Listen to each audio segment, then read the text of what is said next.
Hello Citizens, it's Man City 2, Spurs 3, and it's a shocking result, and I'm going to be honest right now, I'm not happy. I'm not happy about a single thing today. I'm not happy about the team, I'm not happy about the lineup, I'm not happy about how they played, and of course I'm not happy about the result, but I'm not going to argue against the result either because Tottenham were good for that win. Do you know what? It's shocking. Right from the off, I knew I shouldn't have gone. I left the house, I get to the tram stop, and the trams are not running. Someone in Great Manchester Transport decides that today, of all days, with the boxing on and with football on, now's the time we're not going to run the trams. Fantastic. So I had to walk then. It takes me over an hour and a half to get there, over an hour and a half to get back, and I've just been fuming the whole way. Really angry. And at the game, right, do you know what? Let's jump into it. So it's really, really frustrating. Okay, so I expected the lineup we got. Do you know what? I kind of expected it. I thought Sterling would be on the left, Mahrez on the right, and Foden in the middle. It was slightly different because he played Bernardo and he played Gundogan, where Bernardo usually plays, and he pushed Bernardo up. Was that a good decision? Probably not. I would have preferred Bernardo to be in his usual role, and yeah, I'm going to be honest, I don't even know where to start because it was so bad all over the pitch, and a lot of it comes down, so that first Tottenham goal, right? Shocking. So, counter-attack, Son, brilliant player, I love him, breaks away, gets the goal, and it was so easy. And one of the questions I asked all the way through the game, and I'm sure many other City fans did, maybe you don't notice it much on TV, but if you're on the ground, one of the questions you must have asked is, where is he? Where is he? And it's not just one person, it's like 10 players today. Where is he? Where's the cover? Where's no one tracking him back? The defense was all over the place, it was poor. Everyone was poor. And do you know what? Do you know why we get beat by Tottenham? Do you know why Tottenham always seem to do us and why we have these 4-3s against them and these 3-2s and people think they're our bogey team and one of these? It's not. Do you know what it is? Tottenham represent everything we're not as a team. Everything good about Tottenham, they just exploit everything of us. And I'm not saying Tottenham are a world-class team. I'm not saying Tottenham are brilliant and this and that. But they've got pace up front. What have we not got at the back? Pace. Defensively, they're big, they're strong, and they can head the ball. Our defenders, oh my God, today, where were they? And our strikers... So that's another thing, right? They've got a striker as well. We do not have a striker, and that is painfully obvious. Before the game, in the pre-match press conference, I think yesterday, Pep said he didn't know where we would be without a striker this season, and he's surprised that we're top of the league. I tell you what, someone should tell him we've not got a striker, because I'm not sure he takes it in, because the amount of balls I saw today cross into that box that not one player got on the end of, not one player was attacking, or player was too slow in getting to the 6-yard box. Cross after cross after cross after cross. Why? We've not got a striker. We've got Bernardo, we've got Sterling, and we've got Foden up front. What are they going to head against that Tottenham defence? Absolutely nothing. It's not just against Tottenham they do it against all other teams and no one. Walker put in a brilliant ball at the end. It's the only good ball he did all game. He gets on the byline, finally, overlap. Mahrez gives it him. He smashes it across 6-yard box. No one there. And it happens every single game, and I've said it all season. Not a single player gambles and goes into that 6-yard box. Only Sterling will do that. But today he had an off game. And I'm surprised he took him off. I am really surprised he took him off. Because that's probably going to affect Sterling's confidence going into the Everton game on the weekend. And you know what? It's so bad all over the pitch. And that's why I don't believe Tottenham are a bogey team. I just think they exploit everything wrong with us. And they were perfect for it. And all season, I've been praising that defense all season for the way they handle the counter-attack. They push up to the halfway line still, but they stop the counter-attack. Today, did they do that? Absolutely not. Every single time Tottenham went forward, I thought they were going to score. Kane just took the piss out of Laporte. He had Laporte all day. And again, you might not see it on TV, but the amount of strength he used, and he just controlled the ball perfectly. You knew Kane was going to get the winner. I'm pretty sure I said it in my pre-match video as well. And match preview, they were going to win 3-2 with a Kane winner. And I said it when I got to the ground. The guy next to me asked me on my left, he said, oh, what score do you think? He said, I said 3-2 Kane, 90th minute winner. I wasn't far off. What was it, 95th minute? And honestly, shocking performance. And players yelling at each other all the time. You know, every time Tottenham scored, there was a player like De Bruyne did it when Tottenham got the third, whinging at the defence. I'd be whinging at the defence too today because I thought they were all poor. Walker looked like he'd never played in that back four before. He was challenging the ball when Diaz was going for it as well. We'll let you send him off with the ball.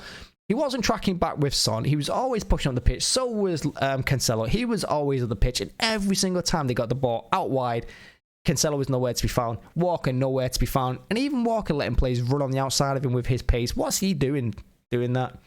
I thought they were all shocking. Laporte was poor today. Like I said, he couldn't handle Kane. Diaz, he didn't have a much better game. I'm pretty sure he was one at fault for when Son broke free because he didn't push up in time. And yet, midfield, Rodri had a terrible, terrible game. That first half, I think I would have given him a 3. I love Rodri, but today, he was so bad. His passing was poor, his decision making, and again, when he gives the ball away, every now and then he likes to just stop and yell it. Just get on with it. Just get on with it. You know. Yeah. And one of the other frustrating things about today is we dragged ourselves back into it twice. Twice we dragged ourselves into it. The first one, yeah, okay. So Gundogan, lovely finish, was left foot, beautiful into the far corner. You know, and then so we're back into the game. But what do? Tottenham, they go and break and they score. And why do they score? They hit us with pace. They cross the ball into an actual striker. Goal. Easy as you like.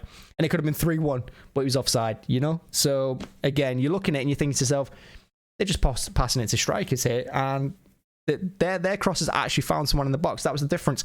So we drag ourselves into it. We get a soft penalty. Let's be honest, it was soft. I probably wouldn't have given it. Who cares? We get the penalty. I didn't even watch the penalty because I couldn't do it. I actually had my head in my hat. I had my hat over my eyes. But Mahrez, good finish by the looks of it. I mean, keeper had a great effort. Nearly saved it. 2-2. And you think to yourself, just don't blow this chance. Just don't blow it. The crowd were up for it because the crowd were fantastic today. It's one of the best atmospheres we've had all season. Probably the best atmosphere this season because everyone hates Tottenham. Who doesn't hate Tottenham? So we get ourselves back into it. We drag ourselves into it. I'm thinking to myself, get a point at least. Just get a point because we cannot go into this Liverpool game at the end, like towards the end of the season now, in the next few weeks. We can't go into that game just 3 points ahead of them or even less. We can't do it because I have zero faith in this team handling that attack of Liverpool's in a moment. So I'm thinking, just get something out of the game. And what happens? It goes out wide to Cancelo. He takes his eye off the ball and it goes out for a throw because he miscontrols it. And they score from that because they take the throw in. They hit us again forward. And Cancelo decides for some reason to push forward when Laporte's there. He pushes up to press against the man. And what does that leave? It leaves him gone. Their winger's gone then. And Cancelo's nowhere. Like he's like 20 yards away from him. Gets the cross in. Kane, goal. So, yeah, twice we drag ourselves back into it and twice we throw it away again. And Tottenham are not even playing well at the moment. They're playing shocking, but they've just had one of the best games they've had all season. And why? Because we just let them cross after cross after cross with zero striker. Even Pep knows we don't play a striker. He said it a number of times. We do not have a striker, but they cross it in anyway. No one wins the header. No one gambles on the 6-yard box. Clearance after clearance. It was easy. It was easy for them. Absolutely easy. And it was no little than they deserved, to be honest with you. It was shocking from us. I hated the game. I thought it was poor. I thought the crowd were really up for it. And that's the only positive I'm going to take out of this. That the crowd were actually pretty good. Which is saying something for the Etihad, right? And again, if you're watching on TV, you might not get like all the atmosphere. You might not get everything that's going on. You might not see all the pushing and, you know, all the aggressiveness and things. But when you're watching it at the match, it was so poor today. Everyone's body language was poor. The attitude was. And again, I'm sick of it. That front three, Foden cannot be a number 9. Foden is not a number 9. What's he going to do there? Put him on the wing. And then he puts him on the wing. And who does he put in the number 9 role? Bernardo. When Bernardo works so hard in midfield and he does all the running for you and he's going to link up the defense midfield and the forward line. And where does he put him? Number 9. Why? What is that about? And then Mahrez comes on with his prancing shoes or whatever he is and he does his little tippy-tappy and he goes nowhere with the ball. Sterling had a bad game today, but, I'm surprised he took him off. I am actually surprised. So as you can see, I'm not happy and I'm just been festering in my, like I said, it's taking me so long to walk home and I'm really angry. Not had a good day. And this just summed it up. And I'm sorry, no one's going to convince me anything otherwise that was poor. If I was going to rate everyone today, if I was going to give everyone a match rating, not a single player would be given more than a 5. Not one. There wasn't one player that deserved more than a 5 today. Maybe Edison, because he did nothing other than pick the ball out of the net. He made a good one-on-one save with Kane, wasn't it? But it was just so typical that Kane was going to score the winner today. And it was so obvious what he was going to. I called it so many times, 3-2. I knew it. I should have put a bet on.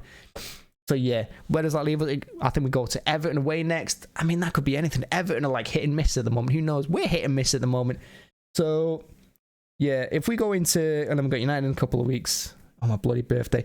If we go into that Liverpool game at the Etihad just 3 points ahead or fewer points, we're going to lose this league. And you know what the turning point was? This game.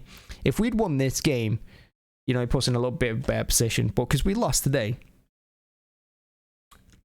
honestly, I mean, everyone can tell me that City are the best team in the world, City are this and that. You know, we got so many faults, and that back line, after so much praise this season, and I've been saying they've been the best part of the team, today they just cracked. It just fell apart like it was nothing. And yeah, again, Tottenham just exploited us for it every single attack. And do I think they're going to keep out the United front three? Probably not. Are they going to keep out the Liverpool front three? Definitely not. So I can't see it. Honestly, we might be at the top of the league at the moment. For me, I wouldn't call us favourites. I can see us going backward a little bit here. Yeah, we won 5-0 in Champions League. Big whoop. Don't care. Doesn't matter, does it? We beat Norwich 4-0. Doesn't matter.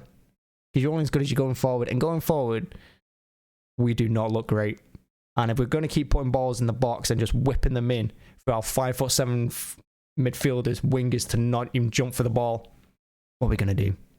We're not going to do anything. So yeah, that was it. That was the game today. Yeah, as always, thanks for watching. Honestly, I could have ranted for hours on this one. I am really angry about how we played, and it was too obvious. Like, it's obvious. You can see it. Everyone can see it. And I've got nothing good to say. Nothing good. So I'm going to end it there because, like I said, I can rant for hours. But yeah, please do leave a like on the video and subscribe. And you know what? Just, yeah. Thanks for watching. Bye.